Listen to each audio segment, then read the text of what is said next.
Welcome back to The Explainer. Today, we're completely reframing a story you probably think you already know. When we picture American westward expansion, right, our minds almost always jump to covered wagons, wild frontier battles, and totally uncharted wilderness.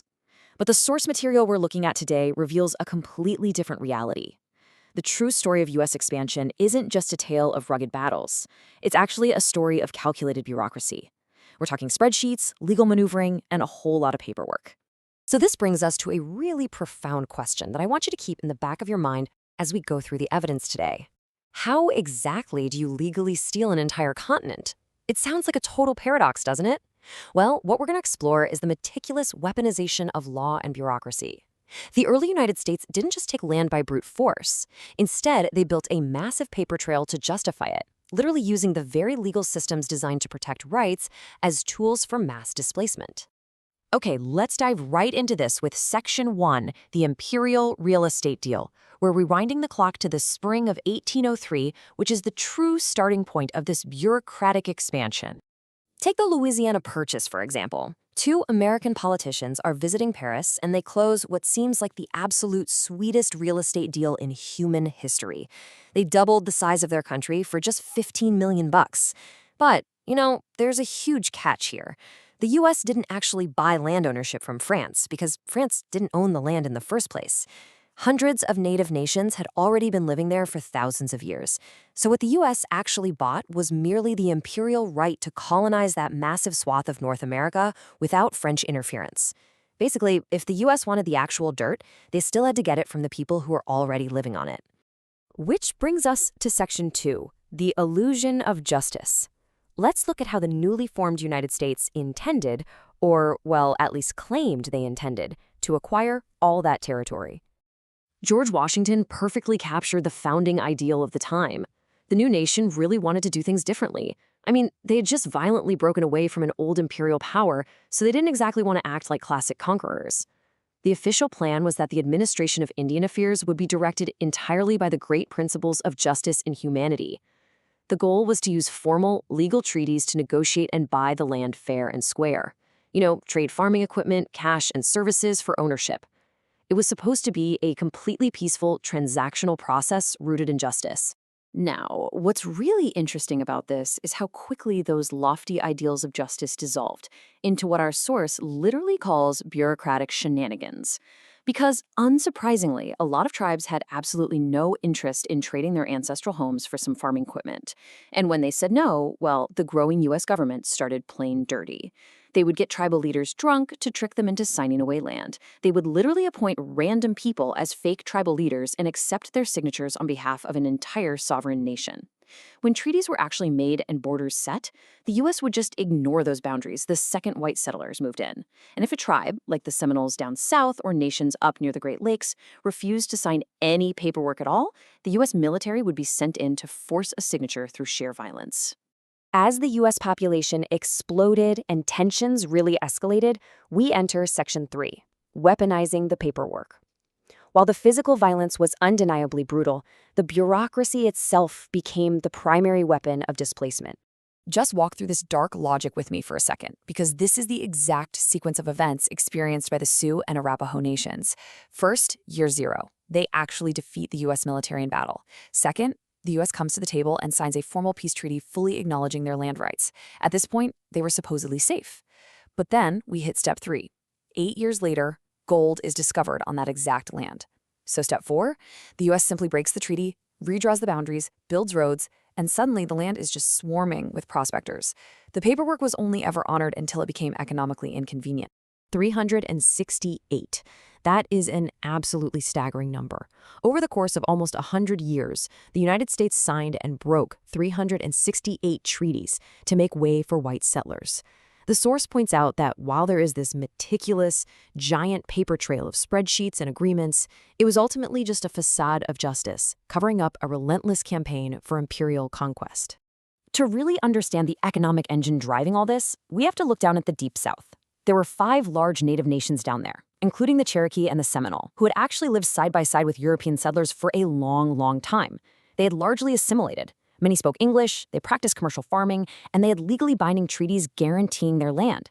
But unfortunately for them, their target territory sat perfectly on top of the Black Belt Prairie. That was a highly desirable, super fertile strip of soil, perfect for the booming global cotton industry. Local farmers desperately wanted to expand their highly profitable, slave labor-driven cotton kingdom, and the guaranteed ironclad treaties of these assimilated tribes were literally the only thing standing in their way. This intense economic pressure leads us straight to the climax of the legal battle. Section 4, ignoring the Supreme Court. Here we're focusing on the state of Georgia's incredibly aggressive push to just entirely abolish the Cherokee government. Now, the Cherokee decided they weren't going to just stand by and let this happen. They fought back using the colonizers' very own weapon, the U.S. legal system. They took the state of Georgia to court, and the case went all the way up to the Supreme Court. And they won! The highest court in the entire country definitively ruled that states could not impose their laws on tribal sovereignty. The Cherokee had secured ironclad, legally validated rights to keep their land. So the absolutely crucial point here is that a ruling from the judicial branch only actually works if the executive branch steps up to enforce it. And at that time, the executive branch was led by President Andrew Jackson, a guy who openly believed that negotiating treaties with Native Americans was completely ridiculous. His response to the Supreme Court validating the Cherokee's rights was both snarky and devastating. Referring to the Chief Justice, Jackson famously said, "John Marshall has made its decision, now let him enforce it." Just like that, the entire legal facade of the United States completely broke down the exact moment the highest laws of the land protected the people the government wanted to remove. Jackson's blatant refusal to enforce the Supreme Court ruling led directly to Section 5, the bureaucracy of ethnic cleansing, which was a state-sponsored legislative plan to solve his so-called problem once and for all. That plan came in the form of the Indian Removal Act of 1830. This law essentially used taxpayer money to fund the massive relocation of tribes out of the southeastern United States, dumping them way out into the Great Plains, which was a place considered so inhospitable at the time that officials just assumed white settlers would never ever want to go there. But honestly, the wildest part about this is that the law strictly mandated that the government still had to negotiate these relocations fairly, voluntarily, and peacefully. It completely maintained the charade of a voluntary exchange, all while literally funding mass displacement. Let's see how this builds in practice by looking at how they actually secured a signature. When it came time to remove the Cherokee, the U.S. government obviously needed paper to make it look legal. So they followed 3 very simple steps. First, they found an individual who had absolutely zero authority to make decisions for the Cherokee people. Second, they had that unauthorized person sign a treaty selling off the very last portion of the tribe's land. And third, when the actual legitimate Cherokee chief furiously protested the deal, the U.S. simply ignored him. They had their little piece of paper, so in the eyes of the bureaucracy, the removal was officially justified. 100,000. Between 1831 and 1838, nearly every single member of those 5 assimilated tribes in the South was expelled. 100,000 people were violently forced from their homes and made to walk on foot for over 1,000 miles. They trekked through brutal winter weather to a little box on a map they had literally never even seen before. Many were bound in chains and herded out at gunpoint. When you place the polished language of the law right next to the brutal historical reality, the contrast is just horrifying. On one hand, you have the civilized, bureaucratic language talking about fair negotiations and securing new lands. And on the other, it's masking the grim, physical reality of the Trail of Tears. While exact numbers are heavily debated by historians, estimates range from 3,000 to 15,000 deaths during these forced marches.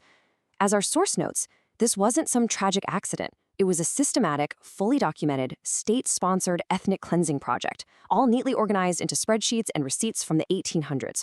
And our source presents a final, incredibly chilling connection regarding this whole bureaucratic method of expansion. Fast forward 100 years, and European fascism actually looked to this exact process for inspiration.